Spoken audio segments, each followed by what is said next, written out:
Okay, everyone. I'm Stephen Kotkin, the director of the Hoover History Lab, and it's my honor to introduce our first case study of application of history to contemporary policy issues, Chris Brose. Let me say a few words just about the Hoover History Lab to our live studio audience and to our Zoom audience.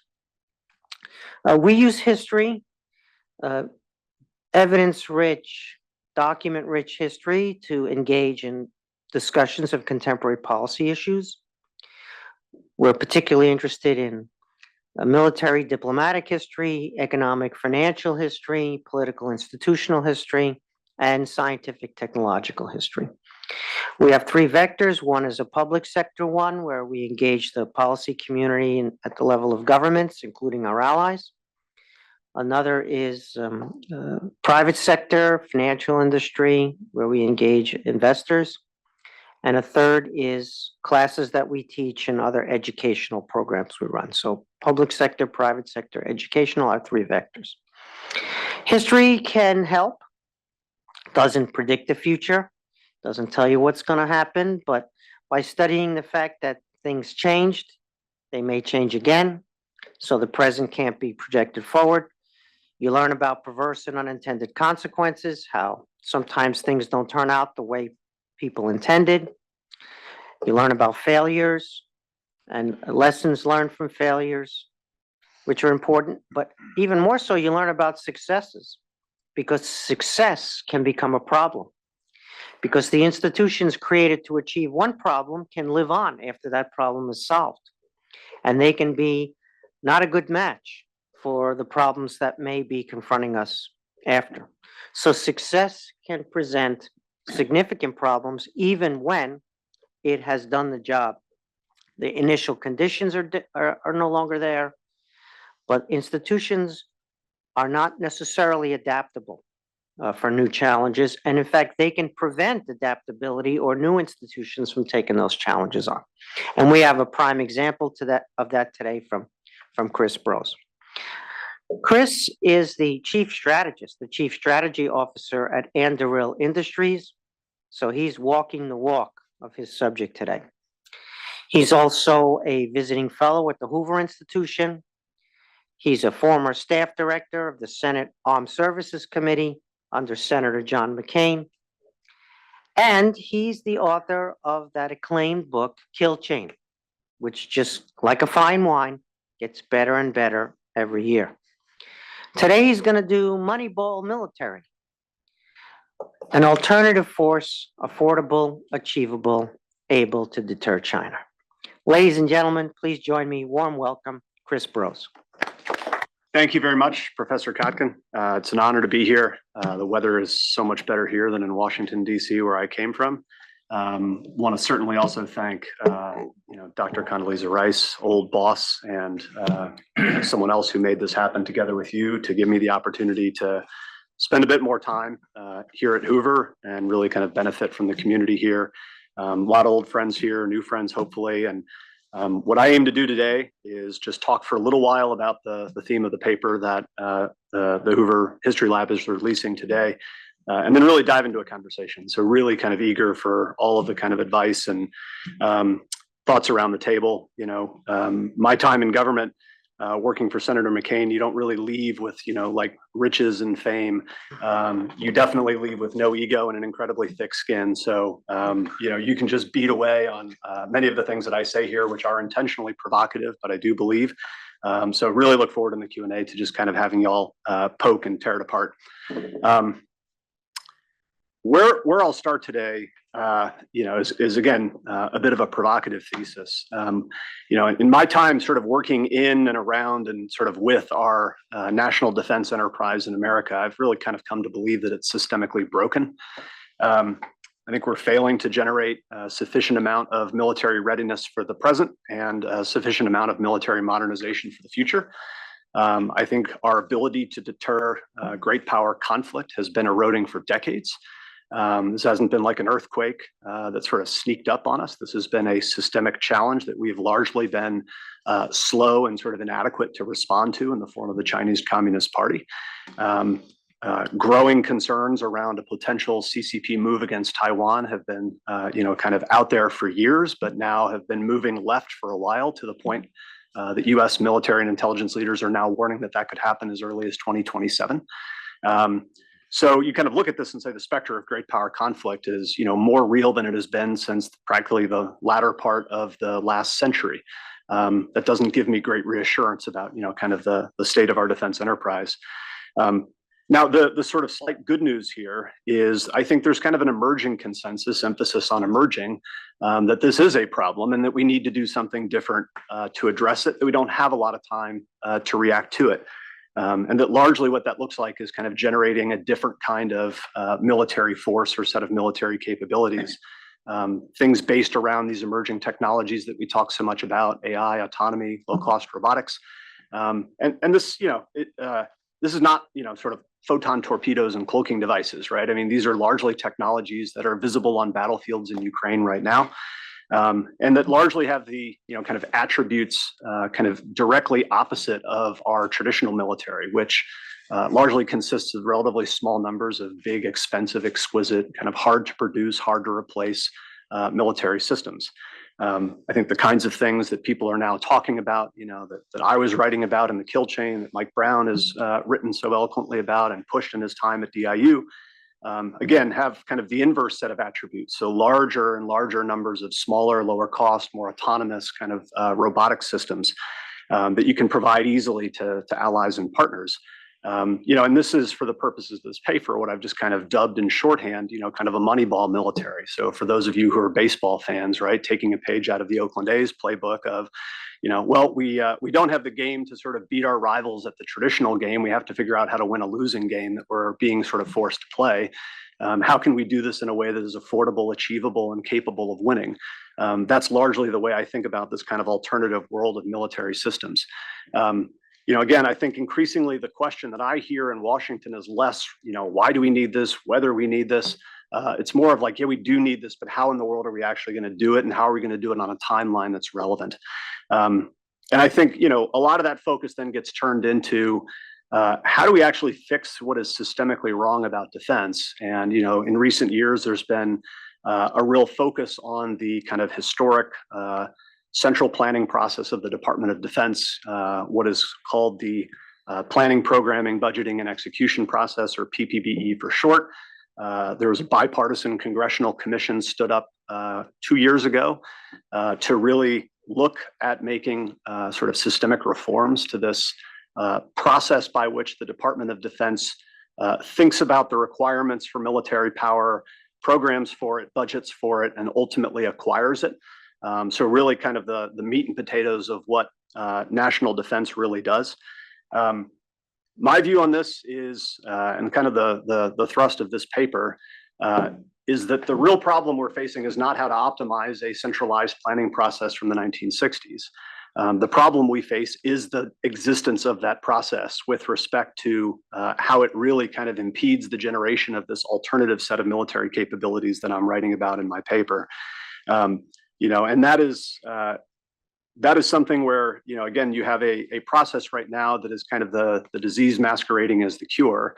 And we can't fall kind of prey to the idea that by making changes around the margins, we're actually addressing what's systematically wrong about our national defense enterprise. So I don't see that change coming from the existing system. I see the need to generate an alternative kind of military on a very rapid timeline coming through the generation of an alternative system. One that is, frankly, also kind of inversely drawn up to the current system. So not overly centralized, uncompetitive, consolidated, and, frankly, overly statist, but one that is, much more competitive, much more meritocratic, properly disruptive. So kind of in short, I think we need a military kind of force generation process that looks less like China at its worst and more like America at its best.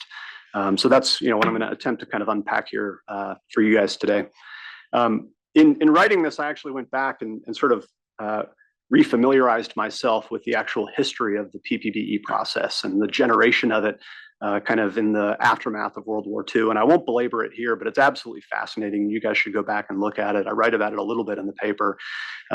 The bottom line is the people who conceived of this genuinely believed that what they were solving for were the failures of capitalism.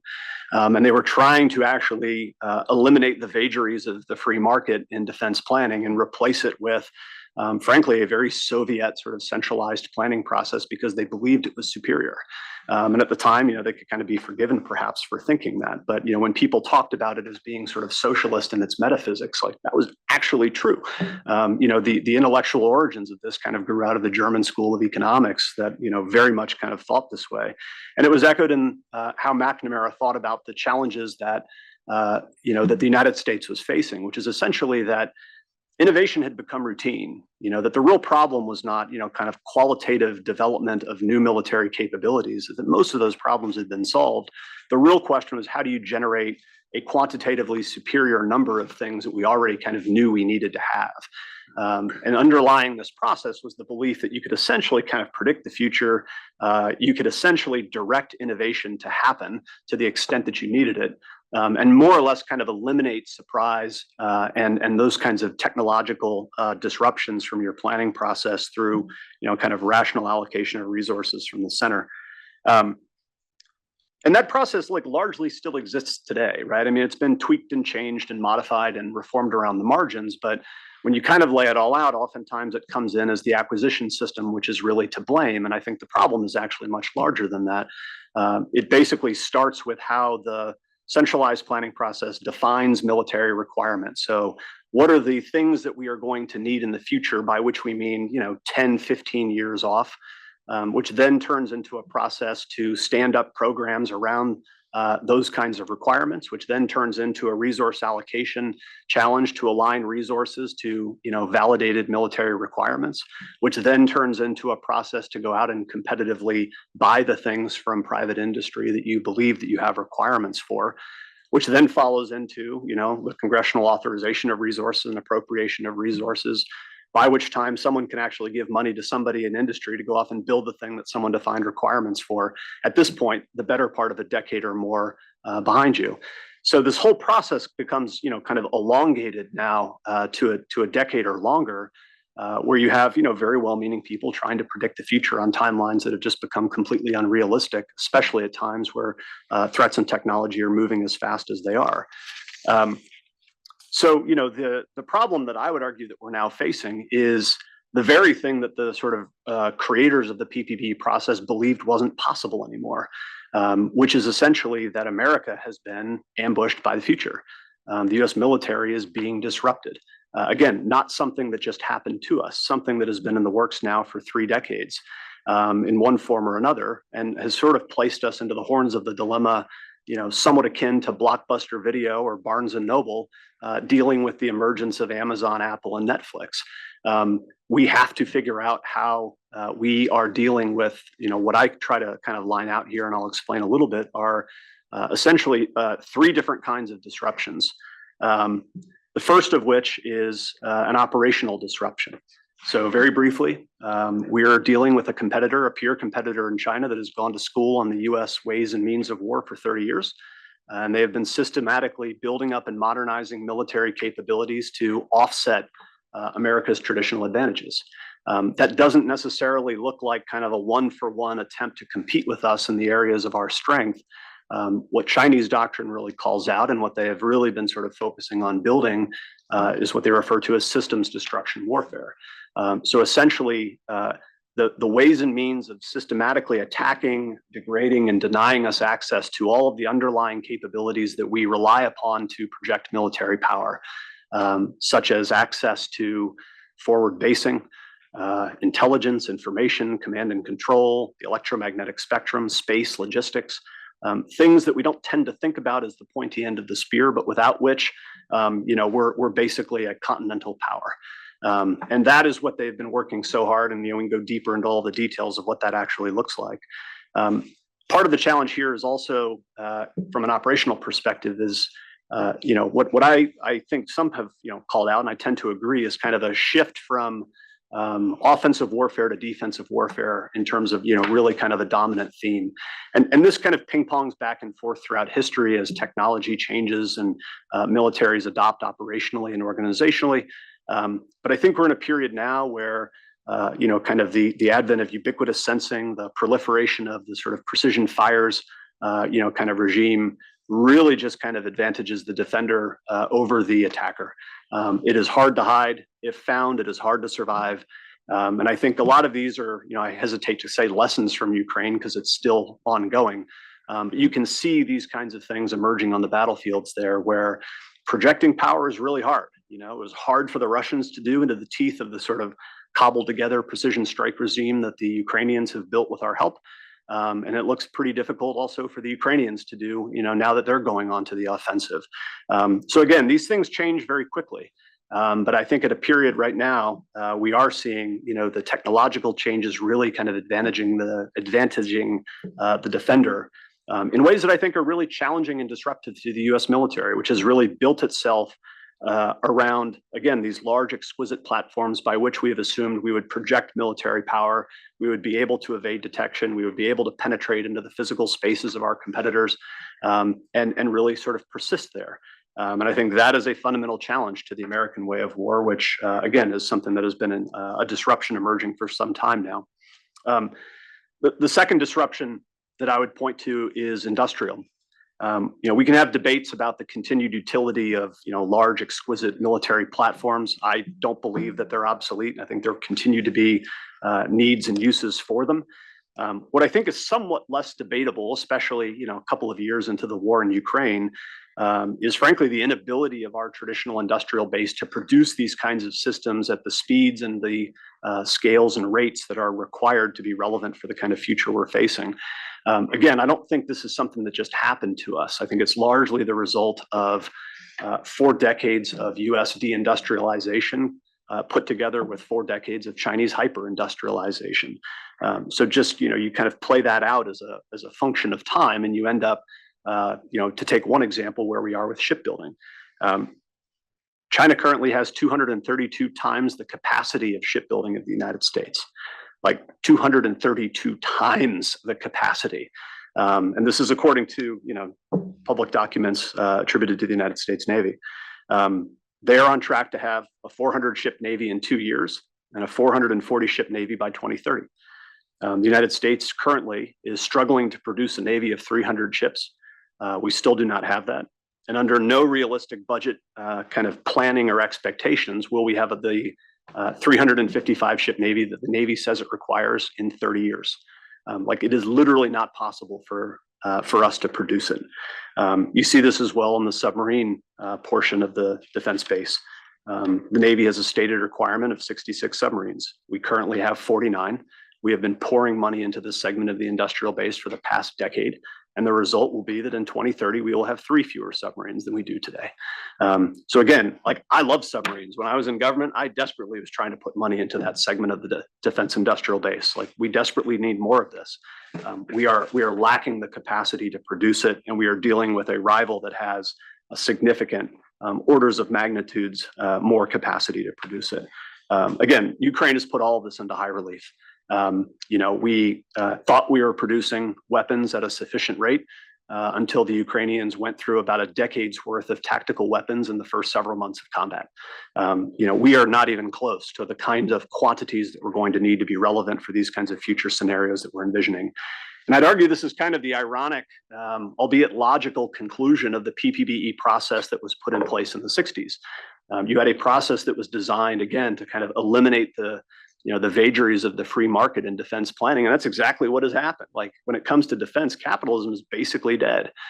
We have an industrial base that looks a heck of a lot more like a Soviet grocery store in the 1980s. You have 1 or 2 suppliers of critical things. The shelves are sort of disturbingly bare. This is, again, not something that happened by accident. It happened very intentionally as a result of incentives that we created. Final disruption that I'll kind of point to is technological. And again, don't need to belabor it. A lot of the originators of the sort of centralized planning process can be forgiven for thinking that they can literally kind of direct innovation at a time in 1960 when U.S. defense R&D spending accounted for 36% of global R&D spending. Today it's around 1%. So we're just not living in the world that we were living in the 1960s when we were making this assumption about, what centralized planning could do for us. And a lot of the enabling technologies that we're all talking about, AI, autonomy, robotics, networking, et cetera, are really being driven by, by the commercial world. Again, processes that have been playing out now for 20 years. This also has affected manufacturing and production. So again, anecdotally, recently, the United States Air Force has been patting itself on the back of hitting full rate production on one of its critical munitions, which is the Joint Air to Surface Standoff Munition, or JASM, in terms of an ability to produce 530-ish of these weapons per year, at the cost of about $1.3 million a round.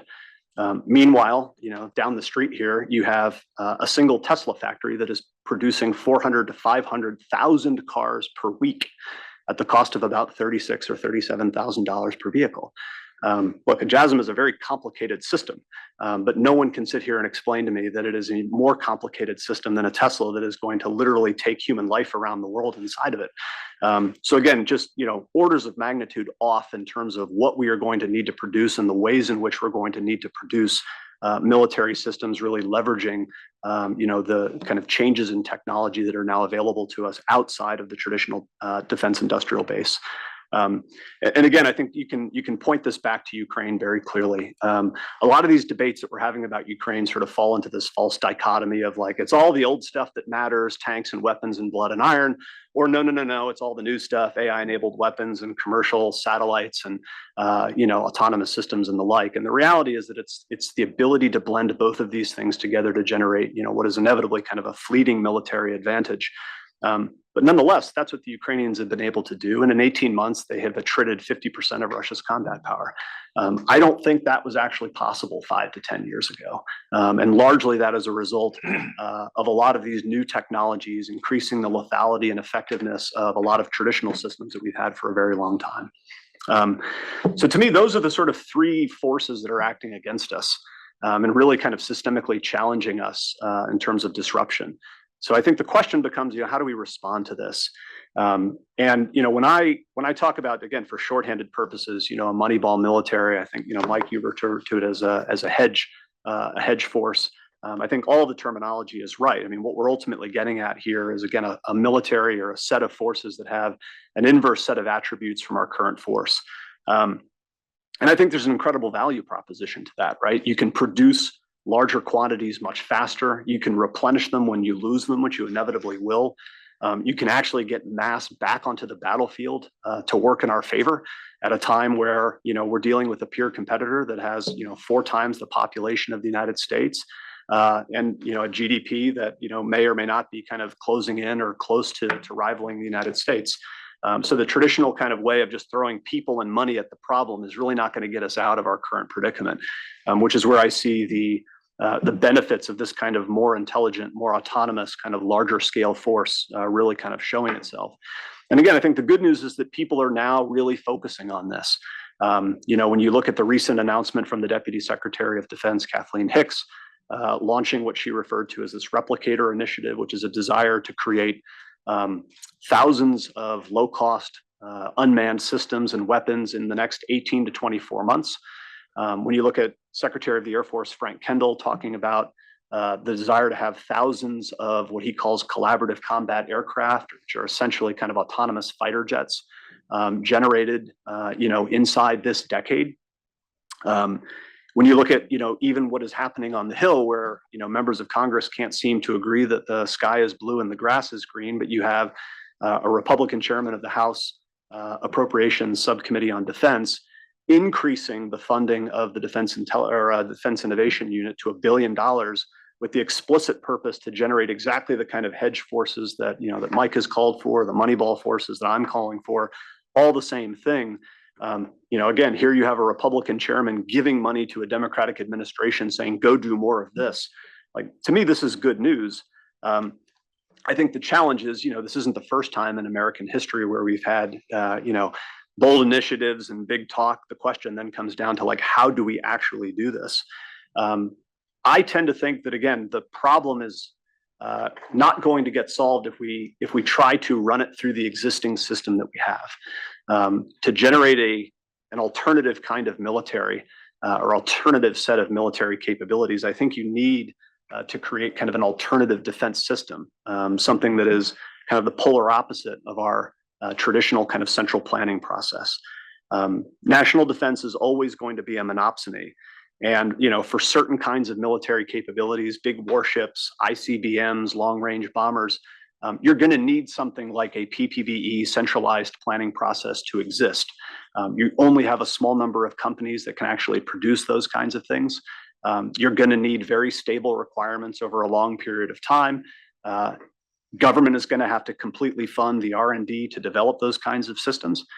You're not going to buy very many of them. And then once you've bought them, you're probably going to keep them in inventory for 2 to 3 to 4 decades. Hopefully the PPBE Commission can make the current centralized planning process a less bad version of itself, but it is only going to be applicable to that class of systems. I tend to think that for the type of systems we're talking about, Moneyball Military or a hedge military, you need a completely different process. And it's possible to have a completely different process, that really has the opposite attributes, where you can have lower barriers to entry, where you can have more companies that are actually viable in terms of their ability to produce these kinds of low-cost autonomous systems or weapon systems. The government can buy more frequently, and in buying more frequently, they can modernize things in place. They can essentially create incentives that get the capability to improve at a faster rate. And you're not going to hang on to it for forever, right? It becomes more of a military version of a consumable item, more so than sort of a traditional military system. So when I look at, what does an alternative process like this need to look like? Again, it's not going to be quote unquote socialist in its metaphysics. I think it needs to be the exact opposite. It needs to be built around sort of humbler, more kind of capitalistic, assumptions and attributes that, uncertainty and contingency kind of define the human condition. Ambitious schemes launched by central committees, tend to end in tragedy. And a successful system is kind of defined more by its resilience and its ability to adapt when things inevitably turn out differently than you expected and the future turns out differently than you assumed. So again, in short, this is a system that I would say is less about central planning. It's more about how does a government, how does a Department of Defense use its monopsonistic powers to actually facilitate the creation of markets. Again, I don't think we're ever going to have markets for aircraft carriers and long-range bombers. But if you use monopsony the right way, I think the government can create markets, or at least kind of facilitate the creation of markets for the kind of Moneyball capabilities that I'm talking about. So with the time remaining, what I'll do is just kind of tick off what I think are kind of the rough attributes of what an alternative or kind of parallel process would need to look like, from the standpoint of really thinking about how a government can facilitate market creation for a different class of military systems. I think first and foremost, you need to define the market. So I would just bust the US military right into 2 pieces, right? There's the big traditional stuff that is going to be governed by the PPBE, where the problem of government is essentially how do I manage cost and performance in the absence of real competition. And on the other side are all of the sort of things that fit into the rough category of a Moneyball military.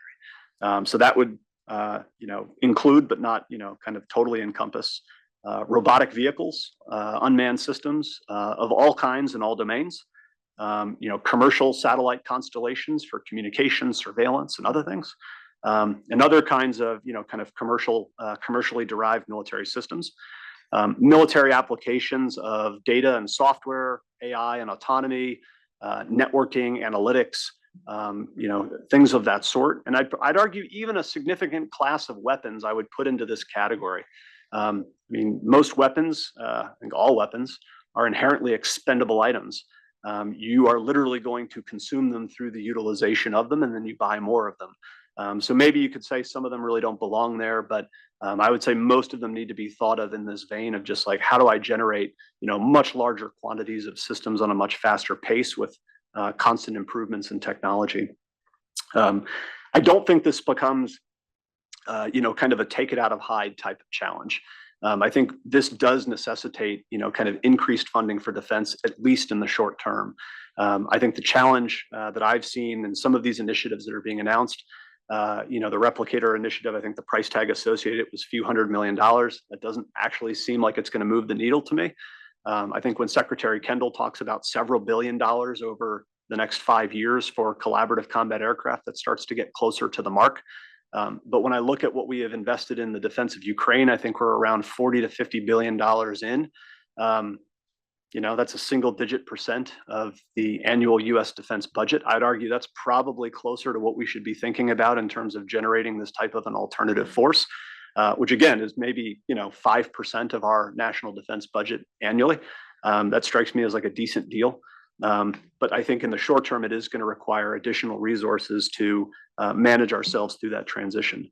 The second sort of feature of this that I would call out is really kind of empowering consumers. Our defense system separates kind of the demanders of military power from the suppliers of military power. And largely the suppliers in the form of the military services, Army, Navy, Air Force, Marine Corps, Space Force, they really have a monopoly over the authorities, the resources, the people to generate military capability. That needs to change. I think we really need to look at how do you create mechanisms to give the actual consumers and users and demanders of military force a greater voice in actually being able to influence what gets bought or to buy directly military systems that are going to move the needle for them in terms of their operational challenges. I think that leads to kind of a second or a third part of this, which is they need alternative pathways to do that. Operational commanders are incredibly busy. Many of them also have, kind of solution bias or, other things, or they just don't necessarily know what they need yet in this kind of world of unmanned systems and AI-enabled weaponry. And I think what they really need are alternative organizations inside of the defense enterprise that can essentially act as kind of like personal shopping services in that they can go out to the market and they can do the things that, in defense we refer to as kind of a program office's function of buying things, managing programs, managing contracts and the like, but doing it with an understanding that they're going to deliver it directly to operational forces who are going to be able to take it out into the field, experiment with it, use it, come up with new ideas for how they're going to, kind of bring it into their operations and organizations. Not with the idea that they're going to maintain it for forever, but they're going to use it and then either get rid of it, transfer it to allies and partners, transfer it to the Guard and Reserve, but then go back and buy again. And I think, in the past 10-ish, 15 years or so, we've seen the creation of a lot of these kinds of alternative organizations. Defense Innovation Unit, I think, is best positioned to really kind of make an impact right now, building on a lot of the great work that Mike has done. But there are other organizations out there as well. But I think these really need to be invested in now as kind of parallel institutions to create a direct channel to deliver different kinds of military capabilities to the operational forces. A few more points and I'll open it up to questions. I think an alternative system needs to do the opposite of what the PPBE does, which is not over-index on the definition of the specific requirements of solutions that we believe we need, but more spend our time identifying the actual operational problems that we are seeking to solve. That is actually how consumers enter a market. When I'm trying to get here from my hotel, I'm interested in getting a ride and arriving quickly, cheaply, safely, reliably. Whether it's an Uber, a taxi, a horse and buggy, I don't particularly care so long as I get where I'm going. When we over-focus in defense on the actual requirements of the solution, we end up pushing out a lot of the creative space for new and disruptive thinking and new and disruptive ideas. And we always get what we say that we want, even if it's not necessarily the things that we actually need. So I think this alternative process, again, focusing on consumers, getting close to the actual users of our military capabilities, needs to focus on the definition of problems and seek to solve those problems, rather than assume that the answer to our problems is going to simply be a better version of something that we currently have. In order to do this, I think we need real competition, right? So much of competition in defense is kind of, competition in PowerPoint presentations and white papers. I think a lot of what we need is just the ability to go out and buy the best versions of this kind of class of kind of Moneyball systems that exists now, with the understanding that we're just going to go out and do it again in a year or 2 years from now, and we're going to get better versions of this. More people are going to enter that marketplace to the extent that they see the government actually spending money and rewarding winners who have real capability that are able to be demonstrated in the field. And if you do this as a function of time, I would submit a crazy thing will happen in a capitalist society, which is companies will actually move into the market. They will invest in themselves to the extent that they're successful. You'll be able to unlock the trillions of dollars that are just sitting in private capital markets looking for good things to do, good companies to invest in. And you'll actually start to create something that looks more like a functioning market, albeit one inside of a very kind of military unique, defense unique subsector of our economy. And the final point here is, I think, this kind of an approach to thinking about capability generation also is a way of kind of creating better conditions for managing the political and bureaucratic aspects of this change. So often when I was in Congress, what I saw was an attempt to make change in one foul swoop in a very, again, centralized planning kind of way. You know, we thought we needed this thing, we don't need this thing, we're going to cancel it or retire it all in 1 year. And we've laid down an alternative thing that will deliver in like 5 or 7 or maybe 10 years. Members of Congress are many things, but they're not idiots. When they're getting elected on 2-year cycles and you're showing up and saying, I'm going to get rid of this thing that's built in your district that employs your people. And maybe in the future, when you may or may not still be in Congress, something new will show up to replace it. You know, that's exactly when members start to say like, well, you know, maybe we should hang on to the things that we have until we actually see the new things show up. And I see in defense, you know, the future has a bad habit of not emerging and not showing up on time. So I think the ability to start buying in this way, to start, you know, kind of creating more of this market, you know, allows you to sort of incrementally change, you know, in a more sort of transformational way. You can begin sort of iteratively replacing things. You can begin actually bringing people along and creating stakeholders in the future because these things are actually showing up. Companies are actually building them. They're actually setting up operations in states and districts where you begin to have political stakeholders in the success of these kinds of systems and the desire to see more of them. So, you know, I'll stop here. I mean, my basic contention, just to kind of finish and get off the stage here, is actually like I'm pretty optimistic. You know, I shouldn't be. You know, considering kind of most of my my time has been just kind of exercises in frustration and banging my head against these kinds of problems, you know, continuing to this day at Anduril.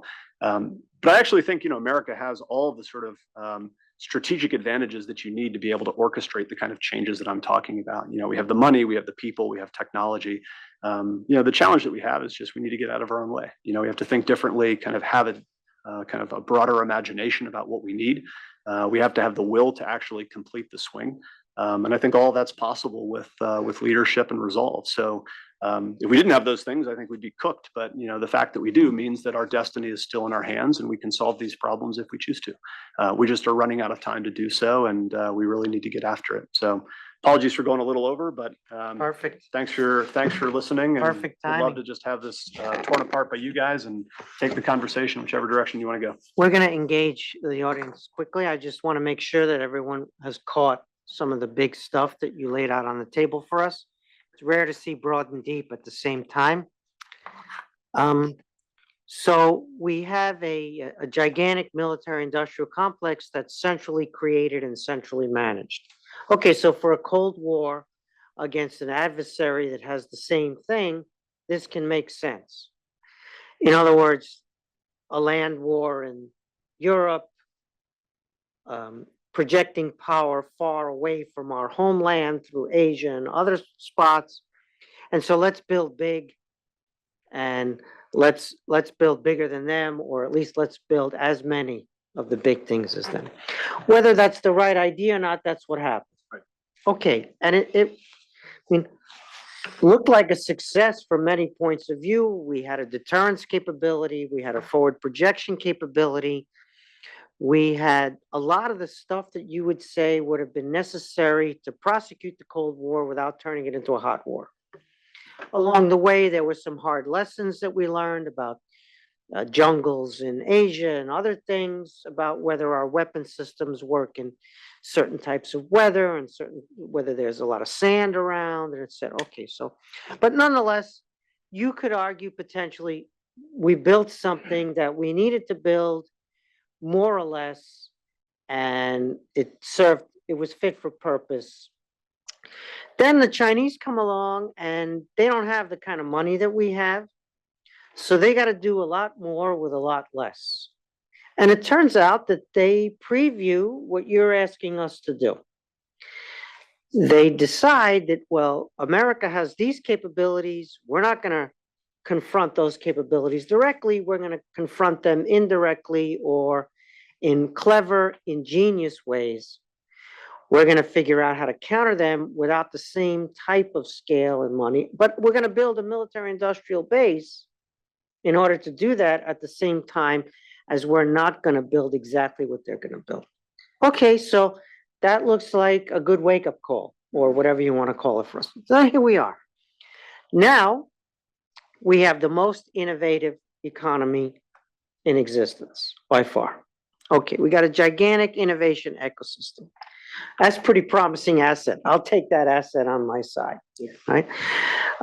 We have a consensus around our top military officials and some of our political people that this is a good idea, right? To use our innovation ecosystem, it's a good idea to bring that on board and to redo, rethink, right? Re-inhabit the space with new stuff. Okay, so the consensus is building.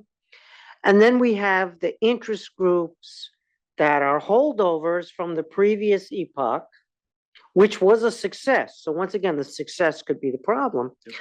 And what you're arguing for is creation of new interest groups. In other words, not an immediate displacement. We're going to just pull a chain, as they said, flush everything and start with a blank slate, because we can't do that. Instead, we're going to encourage markets, encourage interest groups to arise, encourage the future to arise alongside the past and compete with it and maybe be bigger as a result of that. I think that's my primitive understanding of your argument. So it's not an unrealistic centralized version to get rid of the centralized system and to create the innovation ecosystem, right? It's not a centralized version of that. Yeah. Although the centralized piece is a part of that. So the part that I don't get is the relationship between the existing centralized piece and the innovation ecosystem creation. When you say create markets, yeah. We're at the Hoover Institution. Not all of us would use that kind of language, yeah. That the state's going to create markets. We would use more of the language of encouraging. Sure. You said facilitating, providing credit, providing demand, deregulating or getting out of the way. So that interface between the big thing that built the Cold War stuff and the new thing that you're on the frontier of, right? Talk to me a little bit more about how that interacts before we open it up to the table. So I think the thing I go back to with defense is it is a monopsony, right? I mean, if we were talking about, the automotive sector or something else, I wouldn't probably use market creation, but in defense, there's one buyer for the kinds of capabilities we're talking about. So I think in that respect, the question is sort of how does the government use its monopsonistic powers to get what it believes that it needs? I think answer one on the traditional side was, we know what we need. We've largely already invented it. Innovation has become a routine and something that is largely kind of forecastable and directable by the state. Most of the R&D, a significant chunk of global R&D is like happening inside of the defense industrial base, directed by the government, in the 1960 era. So that ability to kind of get traditional forces through centralized planning, you could argue it kind of made sense for the time. Yeah. The problem is that the problem is now different. All of these technologies are not things that are being developed inside of the traditional defense industrial base. They're largely being developed outside of it. But it's not a matter of saying like, cool, we're just going to go buy commercially off the shelf, because these are inherently military systems. Even if you take something like drones, it's like, well, I can buy that drone off the shelf, but now I need it to survive in a GPS denied environment. I need to militarize it. I need to do other things to make it survivable, et cetera, and useful in these very kind of harsh and challenging conditions. So again, there are unique requirements to be relevant in the national defense kind of marketplace. I guess what I'm contending is that because the class of capabilities that I'm talking about is so fundamentally different and unknown, right? I mean, I think if you were to sit here and talk to our operational forces, let alone me, I don't think they'd have any idea in terms of like where these kinds of capabilities are going to go, where technology is going to lead, the different ways that they or their successors are going to incorporate them into their force and their planning and actually use these kinds of capabilities. So I think in that sort of era of uncertainty, to me, the market concept makes more sense because I'm trying to create incentives for surprise and disruption and adaptation. I don't know what I want. Okay. Technology is going to change. The threat is going to evolve. And I need to have, in much the same way that, we get disruption in the commercial world because we incentivize it and we reward it. We don't do that in defense. And I think this different kind of paradigm could begin to create incentives where the kinds of changes that we say that we want can evolve more organically, Right. rather than as a function of what somebody believed was required, a decade ago. Incentives, that word kept coming up. All right, we're going to call on Phil Zellico here, perhaps our most recent addition to the Hoover Fellowship. Did we accept our offer? Yes. Okay, that's great news, Phil. Part of the team now. Please go right ahead. I am. I'm in indentured servitude now. Great news. So a historical and then a kind of a political comment about the consumers. I was trained in defense planning by Bill Kaufman, who was part of the McNamara group with Enthoven and Yarmolinsky and Rowan and McNaughton. So everybody reacts in their notion of how to do defense planning to their recent formative experiences. This is a movement that comes into being in the late 1950s, mainly, and into the early 60s, based on the last 15 years, driven above all by the formative experiences with three defining kinds of systems: atomic energy and how that was developed, long-range bombers, and guided missiles. So to this group of people, they look around, their experience with this is, you can see how all those things got developed at scale. And they think for this group, their exemplary failures were the Thor and Jupiter missile programs, which were individually service driven. And the exemplary success was the Polaris program, from nuclear propulsion to the missile, which was driven by mavericks in the Navy over a lot of opposition within the Navy. So one little takeaway from that historical comment is that first, there was a lot of capitalism in the emerging aerospace world of the late 50s, and it was producing proliferated, extremely capital-intensive systems that the government could not afford to build and was producing almost kind of simultaneous failures. And then the real buyers were the services. And the companies were capturing the services, the dominant cultures and the services were driving the buys. So PPBE was coming into existence to tame the services. The whole reason the Secretary of Defense was created as an institution to begin with. Now that's important when it comes back to the political comment today. I was asking myself, well, who is the consumer of the defense budget? Well, who gets the contracts? The consumers of the defense budgets are the people who get the money from the contracts, and from companies to employees, and represented by their members of Congress. In other words, the argument is that we have a system that actually is optimized to serve the powerful consumers, and it works extremely well in doing that. And it's extreme. From that point of view. 6 companies take 2/3 of the total procurement budget. Right. There's 6 companies you're talking about. Yes, and actually, because it's very hard to do the multi-year contracting that can allow you to build up new companies, you basically need to sustain the companies that already have the sunk capital and don't need the multi-year contracts in order to slowly get afloat. So it's very hard to get startups to scale. unless then one of the big companies buys the startup and incorporates it into its web of influence. That can seem like a very cynical view of the defense budget. In other words, is not driven by strategy, and it's not driven by what the armed forces need. It's not driven by China. It's not driven by any of your good arguments. It's driven by all these. Is driven by other needs and interests, which are very well served. And my source for that cynical view is none other than Chris Brose. All right, so then in a way, I then have to come up with a political theory of how I beat this. So I'm actually substantially convinced by the substance of your argument. So then the big problem then is, as you know, is my problem, and there you can quibble around the edges, but it's substantially right, is you then have to have a political strategy of how you change this.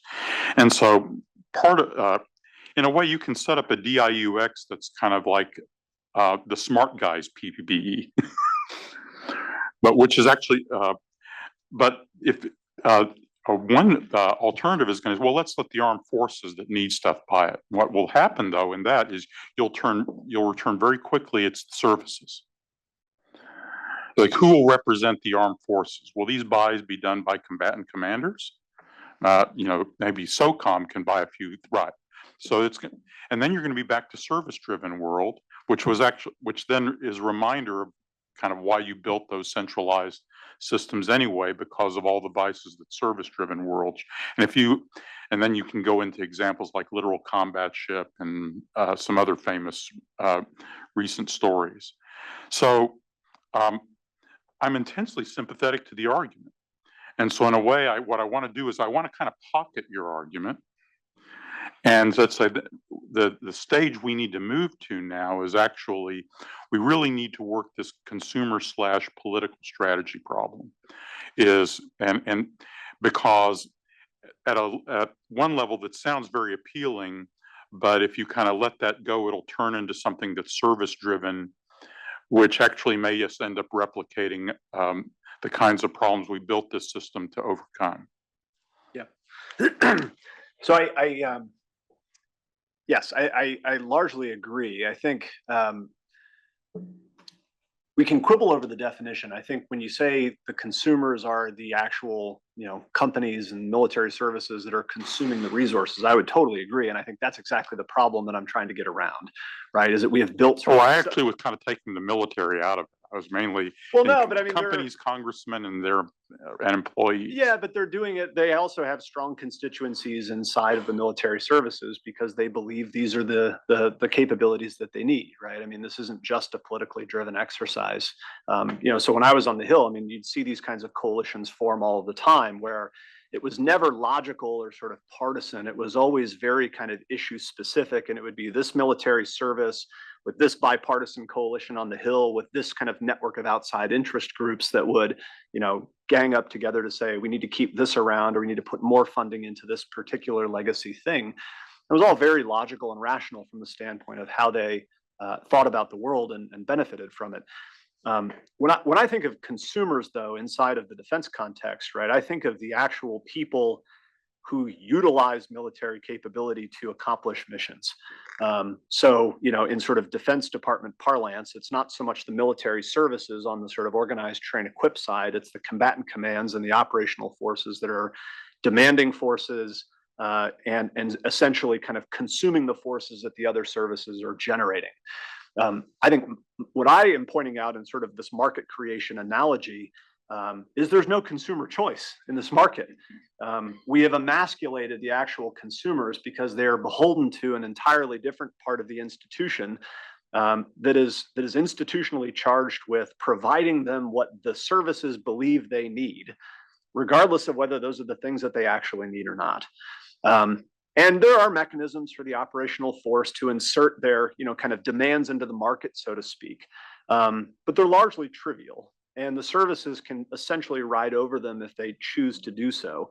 And the basic belief is that the operational commands are too short-term in their thinking. And the generation of military capability is a long-term exercise that, that we sort of need to take care of and manage in a more responsible way. We can't have these peasants involved, constantly saying, I need this, I need that, and changing their minds.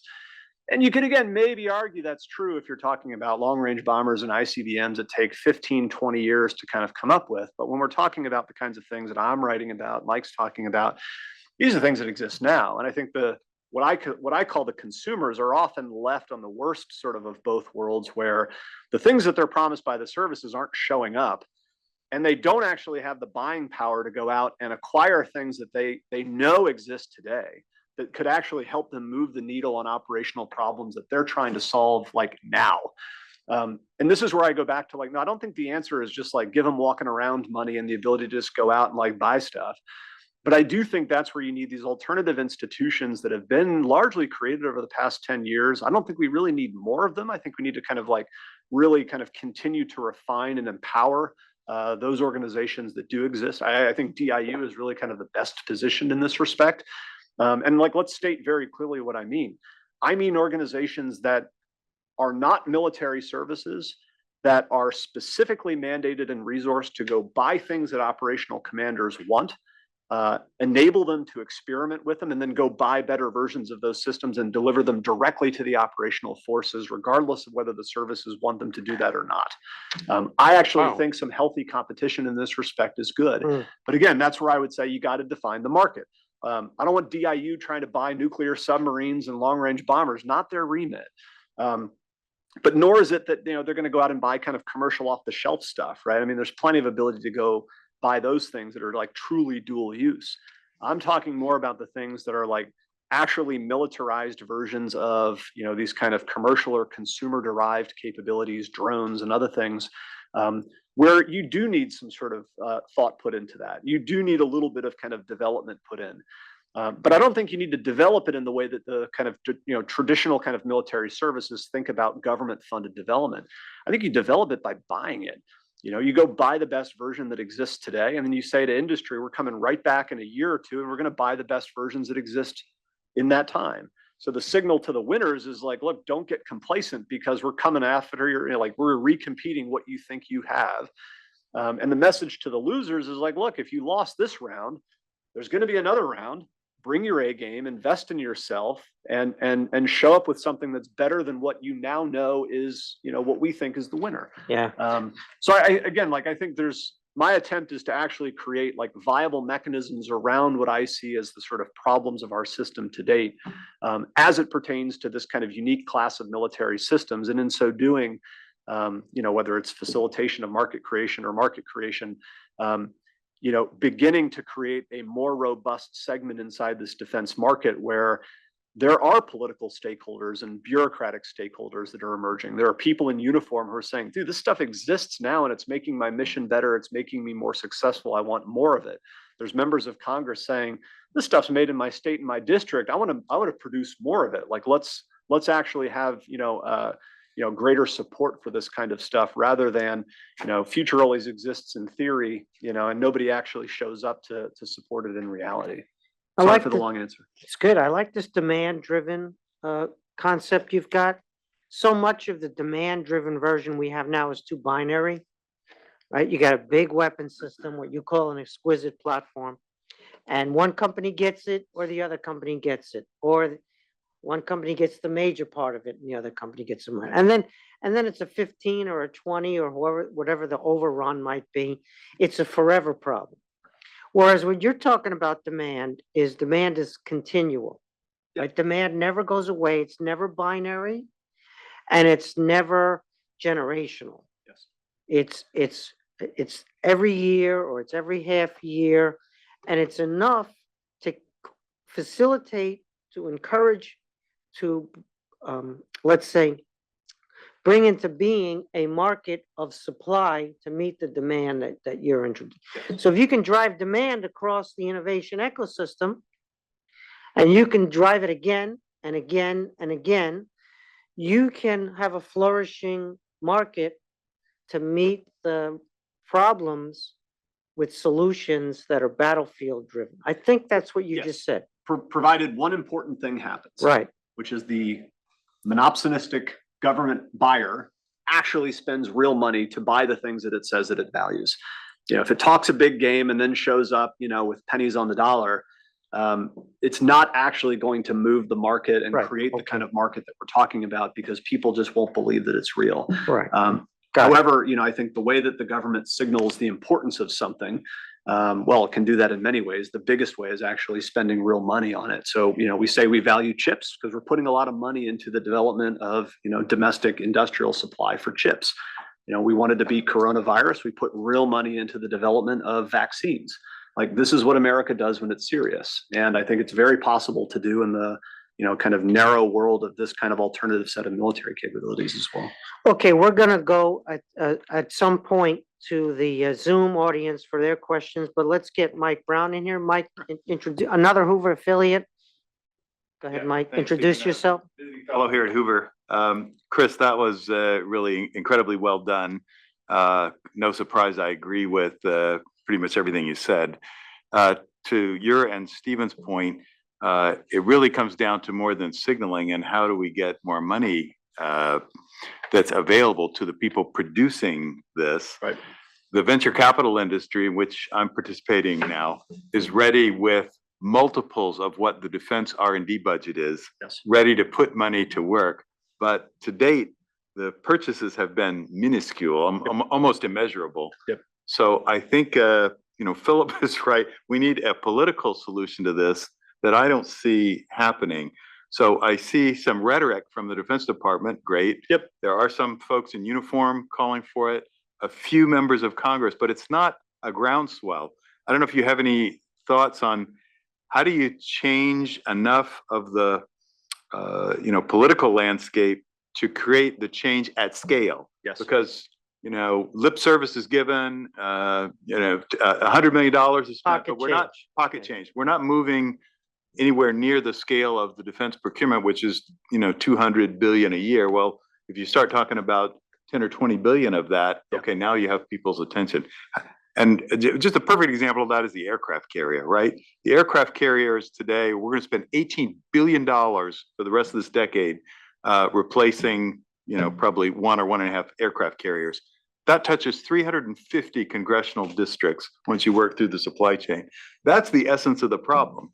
And you wrote about it in the kill chain, the congressional, industrial military complex. Congress is a big part of this. Yeah. So how do we get enough change? In my perspective, is Congress probably has to do it. The Defense Department is not going to reform on its own. Yeah, I think that's largely right. I think Congress is going to have to lean in and really, kind of direct and sort of prime the pump on a lot of this. I guess maybe I'm searching for reasons to be optimistic, but as I kind of look back as a function of time here, I do see the debate moving, right? I mean, I do see, the kinds of things that the current administration is doing in this respect is that's progress. Is it sufficient? No. Do I want it to be kind of greater and faster than it is? Yes.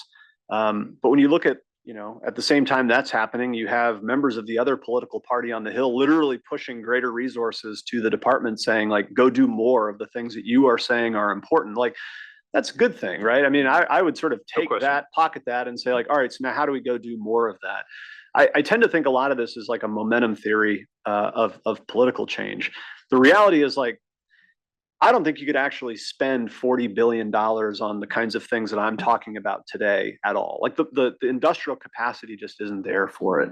And I can tell stories about when we sought to do things like this when I was in the Senate. It turns out it's really hard to spend a lot of that money, right? It's like the old adage of planting trees 20 years ago and today are the best times to start. So if you start today, you can essentially start year over year sending that market signal to a different segment of industry that the government is serious. We are showing up with more money each year. We are going to buy the capacity that you can generate. And when we send the signal to generate more next year, we're going to buy that as well. And I think that pertains to missiles and weapons as well, that, this is the signal that the department is trying to send to industry now on the sort of the heels of the Ukraine war of we need more weapons. So I think it's something that's going to change over time. It's not going to be kind of a big bang, but you need to get started because, in getting started now, that's what enables kind of capacity to grow and sort of the seriousness of the government to kind of be projected over time into industry. And people then start to get the hint, right? But again, it comes down to the government actually being serious about committing real resources, not spreading them around across, 1,000 different companies, but actually making bets on winners, rewarding large contracts, to kind of elicit the sort of response that it wants to see to get more of that capacity in the future. Thank you. We have our National Security Affairs Fellows for this academic year in the room. And so we're going to turn to a representative. Please self-introduce. Patrick Biggs, National Security Affairs Fellow representing the Army. I think I really like what you're talking about. I think there's a way that we can make this happen, really how we authorize what we're authorized for equipment. I think you could authorize your equipment. Normally we say you're authorized this particular piece of equipment. We could do it by program. I think what I thought of is our satellite communications gear. We're authorized a specific piece of equipment. We could easily be authorized, use this procurement program. You're authorized replacement every 2 years. I think that would send the signal you're looking for. We know we're going to replace 4 brigades next year, 6 brigades the following year, 10 brigades the following year, and they're going to grow. The thing that I'm concerned about, I think we need to address is how do we get that into the Army logistics pipeline or any of the services? Right now, most of our logistics personnel that fix stuff is based on Saturnization. They're not experts in that field. They know that particular piece of equipment. Yeah. How would we address that moving forward if we're changing stuff out and we don't have that, knowledge base and expertise that builds up over time? Yeah. So this is why I really try to kind of cabin the argument I'm making to, again, what I call sort of like the Moneyball military, where I think the model is just opposite to the one that we, kind of traditionally operate on, right? If I'm going to buy a Bradley, there's a long logistics tail that comes with that, sustainment contracts and the like, because I'm keeping that system in the inventory for decades. I think what I'm sort of trying to suggest is that for a lot of the things I'm talking about, the plan would be to actually not keep them in inventory for more than like a couple or few years, right? Treat them more like, consumer technology, where they're intuitive enough that, basically kind of like reasonably technically capable, logisticians or sustainers can kind of maintain them in the field to keep them operationally up to date and relevant. But that you're not going to try to kind of, sustain them for, 20 or 30 years at a time, even if you necessarily could, right? I think like part of the argument I'm making here is that the act on the government's part of buying new is itself a good thing. And that by buying new more often, you actually create this kind of flywheel effect of modernization where, you pick something from the Army, a robotic combat vehicle. If I go buy that and soldiers use it for a couple of years and I plan to go buy a better version of it, it's going to be more autonomous, it's going to have more payload, more, better endurance and range, et cetera. And because the technology changes that fast, you're actually rewarding it. That I think is really kind of where we need to get. When I look at the defense budget, right? I mean, part of the problem is we're not actually spending as much on procurement as we should be. The bigger problem is when you actually look at the ways that we're spending money on our large programs, 80% of them are sustainment contracts. We're literally spending most of our defense budget to keep old stuff around and fix old stuff rather than buy new stuff. To me, that's the bigger problem. So I think this act of like buying new and incentivizing modernization is the thing that we really need to get after, with the understanding that we're breaking the model of sustainment.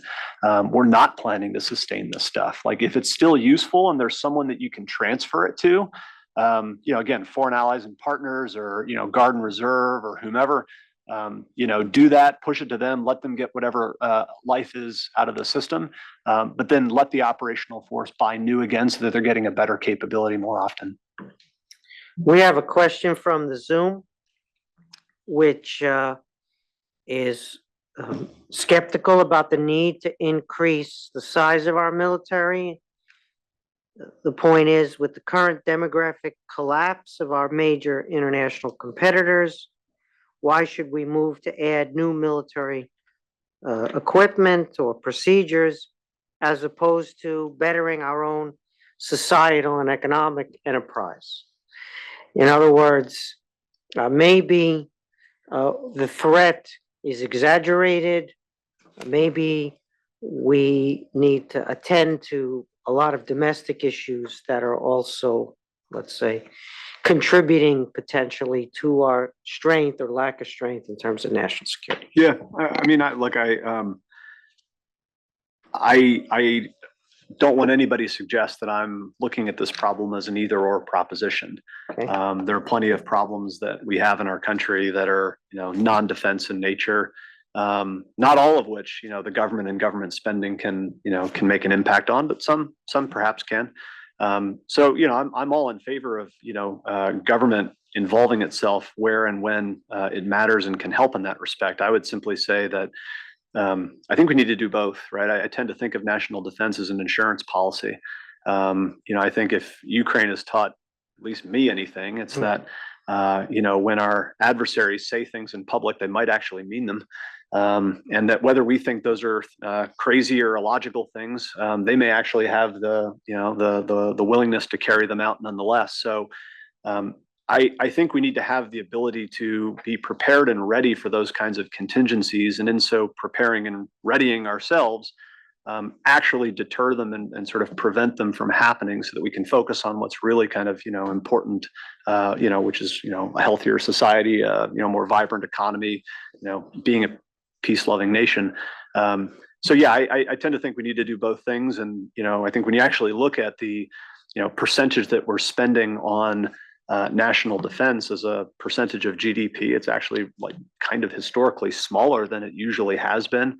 As a percentage of our overall government spending, it's by no means the thing that is really kind of dragging down, federal debt, national debt.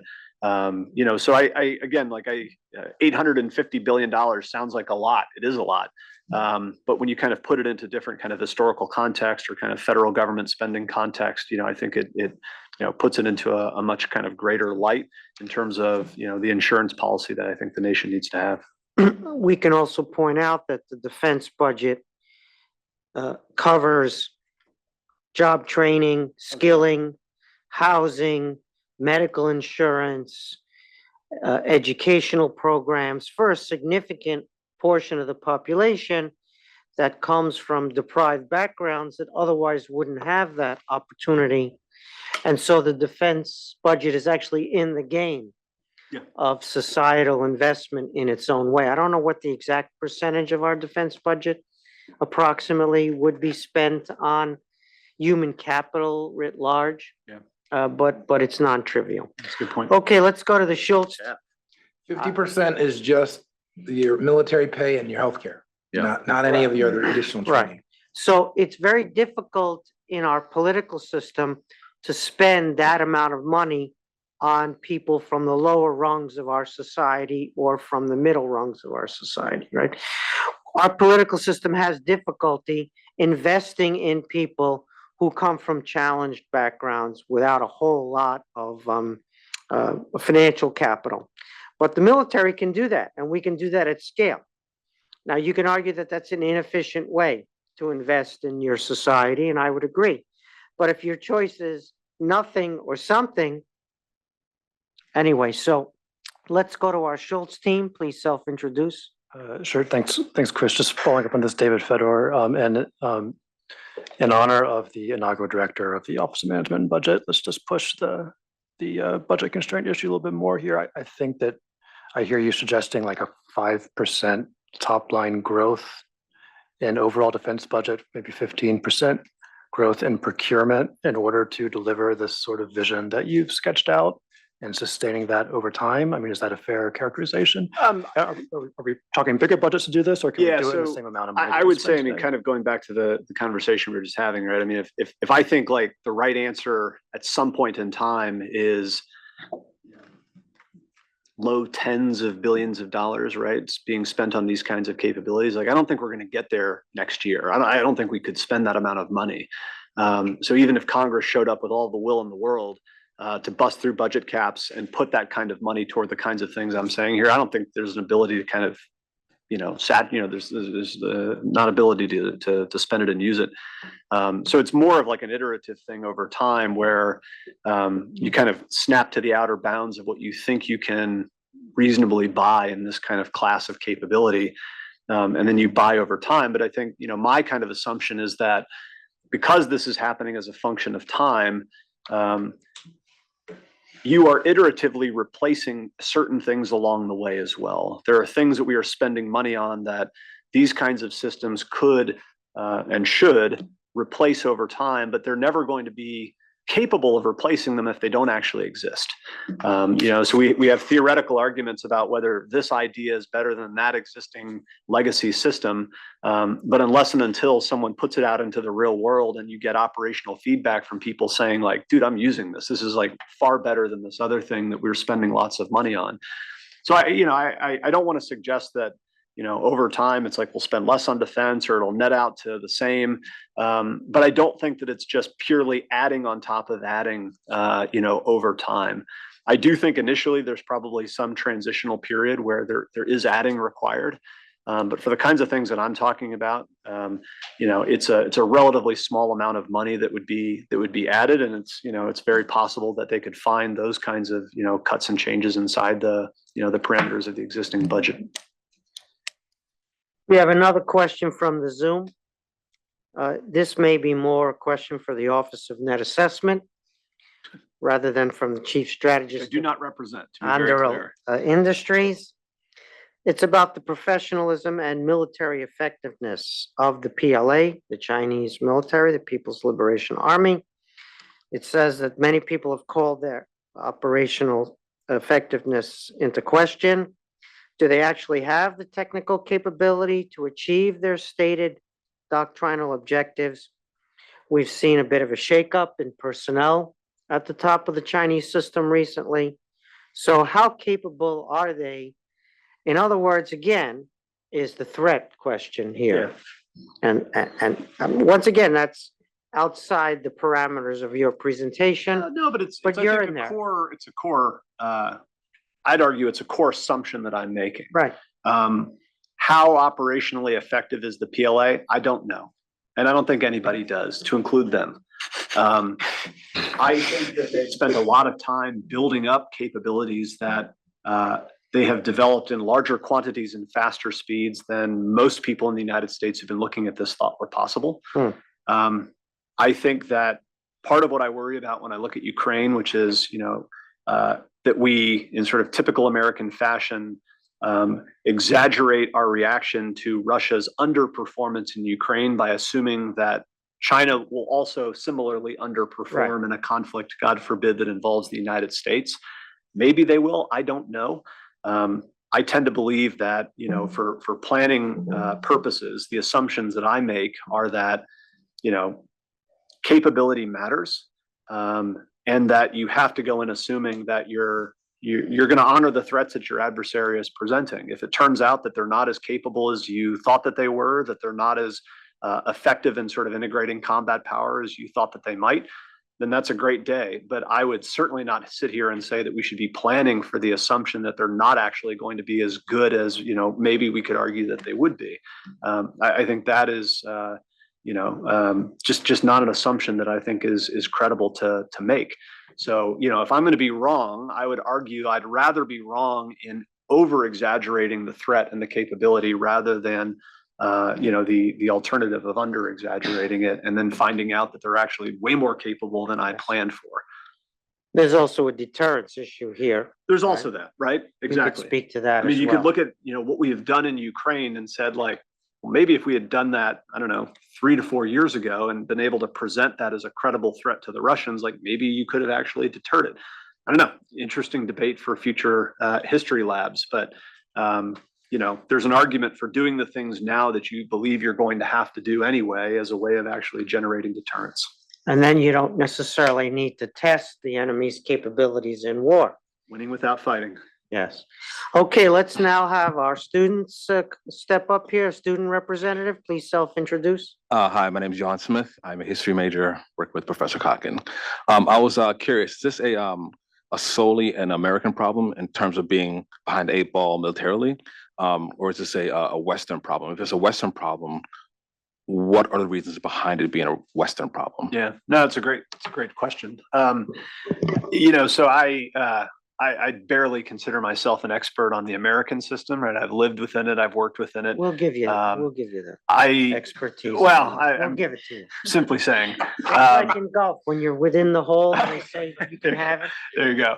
So I got a mulligan on this one. I I would argue that, I'm definitely not an expert in, a lot of, UK, Australia, and other kind of Western systems, but I tend to believe that their problems rhyme a heck of a lot with ours. And I think it's largely for similar reasons. I think a lot of the analysis resonates. I mean, certainly when I talk to, British or Australian or Canadian, military officers and defense planners, I think they see a lot of their own problems in the things that I've written about in the past, the things that we're talking about here today. And I think it's probably largely for many of the similar reasons. I think the interesting question is, how do you then sort of get out of it? And I think part of what I didn't talk about as much here, I kind of get to in the paper a little bit, but not as much as I should, is, I tend to think that, historically, we've always largely paid lip service to allies and partners. We tend to sort of treat them as like a nice thing to have, but when it actually comes down to doing hard things where you have to transfer real technology to them or really kind of incorporate them into your operational planning, the view is just kind of like, like America's got this, like you guys just kind of hang out in the ante room.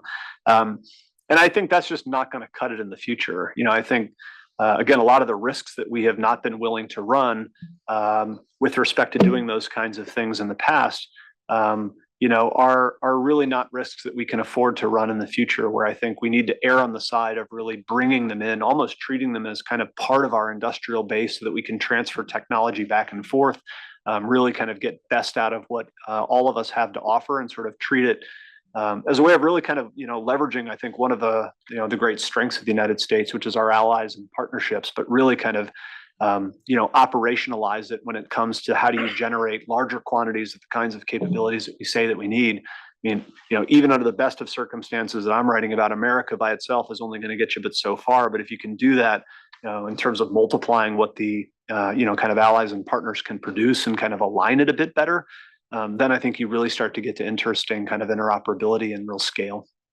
Do you think AUKUS is a step in that direction? A significant step, if it is a step, or it's...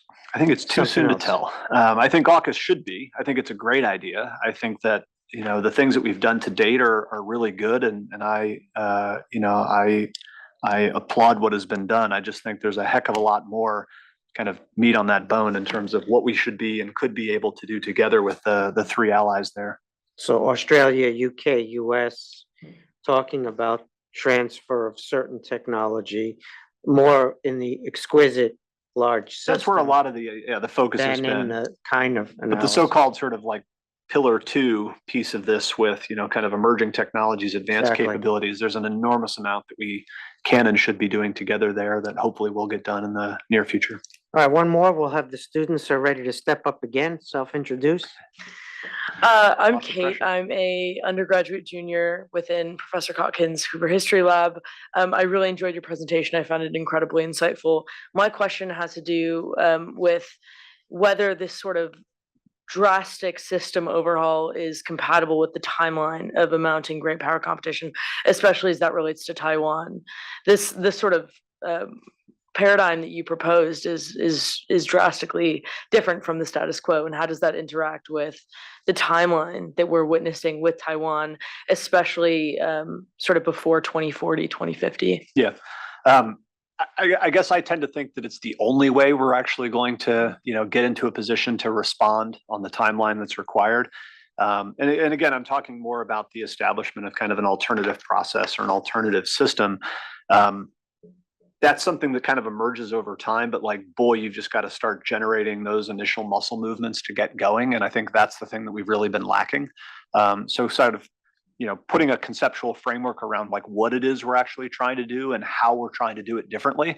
But that doesn't, obviate the need for real leadership, kind of real national will, real commitment of resources, real willingness to kind of buy a certain way and sort of act differently.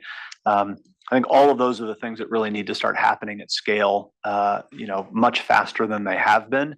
Over time, that starts to turn into something that you might argue is kind of like an actual process or system. But, initially right now, it's just like getting that flywheel starting to spin, much faster than it has been to generate the kinds of effects that we need. All right, let's close now with what success will look like. Right, so we've had an episode where we didn't really have a defense industrial complex. We didn't even have a military. And then we got attacked. First, there was some stuff in Europe, then we got attacked, Pearl Harbor. And 1941 was not a great year. 1942 was not a great year. 1943 was a pretty darn good year, and 1944 was a blow me away year. And then by the time 1945 rolled around, we had ships and planes, and we had more stuff than anybody thought could have been produced in theory by all the world together, let alone by the US, right? We supplied our allies. We ended the war with enough to keep going for quite a long time thereafter. So something big happened in the past that seemed unimaginable in the 39 to 41 period, or let's say hard to imagine. Yeah. Okay. And it happened and we did it, and breathtaking. Okay. So we won't delve into how that happened. That's a subject for another time, an important one. But let's look forward. Here we are, it's 2023. We are where we are. Right? We wouldn't start here if we could. We'd start somewhere else, but this is where we're starting. Yep. Not wholly starting, but as you pointed out, the innovation ecosystem that couldn't absorb the kind of billions that you hope it. So let's project out to 2035 or 2040 or 2033, if you prefer just a 10-year thing. What does success look like in your mind if we're coming back into this room at that time? That already is a fantasy that I'm still alive then, but okay, let's just go for it. And this is what it is in existence at that time, right? This number of companies or whatever it might be. Yeah. Give us the success outcome. Yeah. So I think maybe just to go through, I guess, a few criteria. I think as a portion of our defense spending, we're spending more on procurement than we are on R&D, because we're actually using procurement to create incentives to pull private capital out of capital markets to fund a lot of the kind of development of the kinds of capabilities that we're buying. I think that when you look at the defense industrial base, you don't have, as Mike mentioned, 5 or 6 companies that take the lion's share of defense spending. I think it's more like, dozens of companies that are, multi-billion-dollar companies, but are nonetheless kind of multi-product developing, viable, successful companies. Maybe not as big as, a Lockheed Martin today, but they're viable, successful, publicly traded companies, contributing to different parts of the defense marketplace. I think the kinds of systems that I'm talking about are actually being produced at real scale. And what that looks like in terms of industrial base is, I know this isn't what you were saying, but it's not, America using the Defense Production Act to, take over Tesla gigafactories in order to make robots for, warfare. It's more like, no, actually, like Tesla gigafactories can be stood up, in a very similar way to produce different kinds of systems that are the kinds of along the lines of the things that I'm talking about. And you're starting to see more of that because there's an actual market demand for it. It's actually being rewarded. It's being bought at scale. So you start to see real kind of production capability that looks very much like the production capability that exists in the commercial market, producing what are, again, very exquisite sort of commercial technologies. In this case, it would just be very similar kinds of processes and kind of industrial base for these kind of military unique types of systems. So again, all of that I think can be kind of generated over time if the department and the government kind of, again, uses its kind of buying power in a certain way. And then look, I mean, the ultimate outcome, right? I mean, what we're ultimately seeking is that rather than this kind of, specter of a great power conflict or a fight over Taiwan, moving from 2040 into the 2030s, now into the late 2020s, this is something that's actually now moving right because we're generating real deterrence. It's something where there's less of a, kind of short-term sense that a competitor might think that there's a strategic opening or a vulnerability or a window that they want to act within, but we're actually generating the deterrence and pushing that problem off into the future and playing for time, which I tend to think looks like winning in many of the games that I like to play. So that I think, to me would be a resounding success.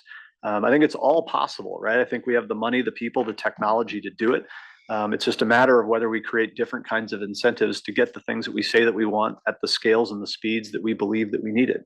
Again, not for photon torpedoes and cloaking devices. I mean, not the invention of new physics. I mean, eminently things that are doable now and achievable on a pretty rapid timeline if we're serious.